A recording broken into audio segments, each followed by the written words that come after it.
ఇప్పుడు నిన్న మన ఫోర్త్ టౌన్ పోలీస్ స్టేషన్ పరిధిలో అక్కేపాలెం నందగిరి నగర్ లో జరిగిన సంఘటన, ఒక మర్డర్, ఒక మహిళను ఒక వ్యక్తి హత్య చేసిన సంఘటనలో మా ఫోర్త్ టౌన్ సిఐ ఉమాకాంత్ గారు వాళ్ళ సిబ్బంది అంతా కూడా తక్షణమే స్పందించి చాకచక్యంగా ముద్దాయిని అదుపులోకి తీసుకోవడం జరిగిందండి. అయితే ఆమెను హత్య చేయడానికి కారణం ఏంటంటే ఇద్దరు కూడా ముద్దాయి అయినటువంటి శ్రీను అలాగే మృతురాలైనటువంటి సంజ ఇలియాస్ సన్ని, వీరిద్దరు కూడా ఒకే వీధిలో ఉంటున్నారు, ఎదురెదురుగా ఉంటున్నారు. తను అన్మ్యారీడ్, 37 years, కార్పెంటర్ గా చేస్తున్నాడు ఈ ముద్దాయి. ఆమె కూడా మ్యారీడ్, బట్ భర్త తో విడిగా గత లాస్ట్ 7 years నుంచి కూడా ఉంటుంది.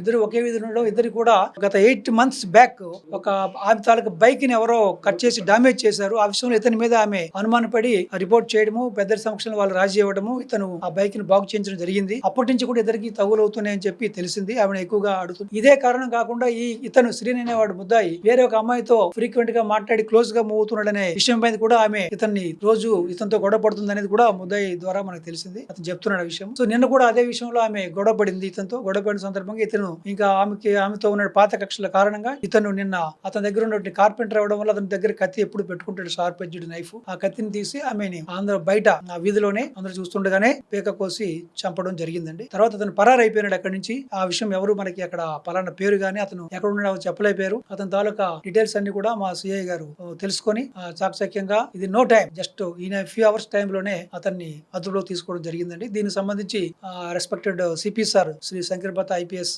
బాచి ఐపీఎస్ సార్ కూడా సిఐ గారిని అభినందించారు. DCP madam Mary Prashant IPS madam కూడా అభినందించారండి.